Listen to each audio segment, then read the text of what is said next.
Hey everybody, just thought I'd been wanting to do this for a little while, but just never had the opportunity, or kept forgetting to do it. But I want to talk a little bit about nighttime checks. We did a morning check a little while ago. I'll link to that below.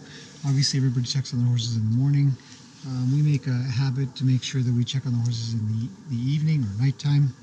And then there's sometimes it's literally in the middle of the night we'll hear something. And it's pretty dark because it's winter time, so it gets dark kind of early. I think now by 6 it's pretty dark. Right now I think it's close to 9:30 or so. I can't remember. Ooh, horses are running around a little. Anyway, so because we live here, because we're always sort of see the house is just there. I'm just lighting myself at the shop. Lights here. But nighttime checks are particularly important because you kind of want to see what your horses are up to. Usually we can hear them. And one of the things that we try not to do when we do nighttime checks is to turn on all the lights. So I've got the shop light on here because you need to be able to see me and the camera wouldn't work otherwise. But otherwise it is literally, as you can see, pitch black. It's really dark here. We've got some motion lights that go off on particular spots. We do have a pile of lights, obviously, that will go on, but we don't want to turn the lights on because it really affects horses' vision. And some of them can get pretty worried when it's pitch black like this. Their eyes are used to it, and then you flick on all the lights, like they will literally squint, and then all of their night vision just disappears in a matter of, it's a very short time, 30 seconds or something. It's just gone, and then it takes 20 minutes to half an hour for them to revert back to what they can see. I hear somebody playing with it. Anyways, we'll go check that out soon. But what I'll do is I'll come out, and I've got this great little, you can just use a flashlight, but see this thing here?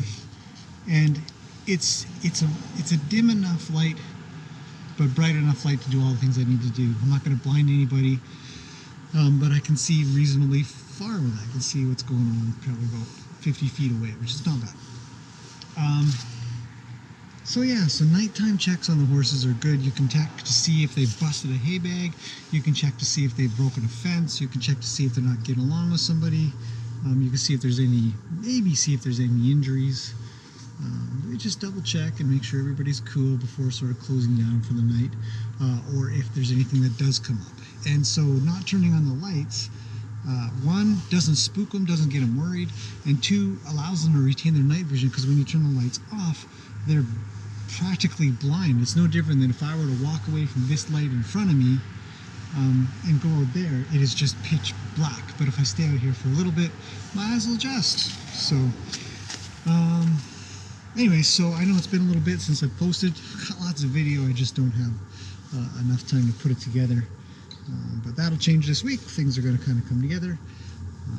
So we're going to talk about lots of stuff. I had a request to talk about how we build our paddocks. I do have a bunch of videos for that, but I think I can make one that'll sort of define the start to finish, things that we think about, things that we've done, mistakes that have maybe been made. So I'll talk a little bit about that in case anybody wants to know. A little bit of horse property construction ideas.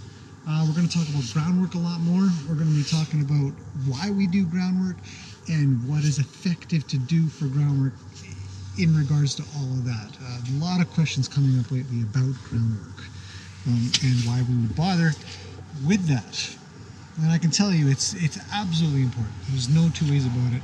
Doing groundwork is vital. Absolutely.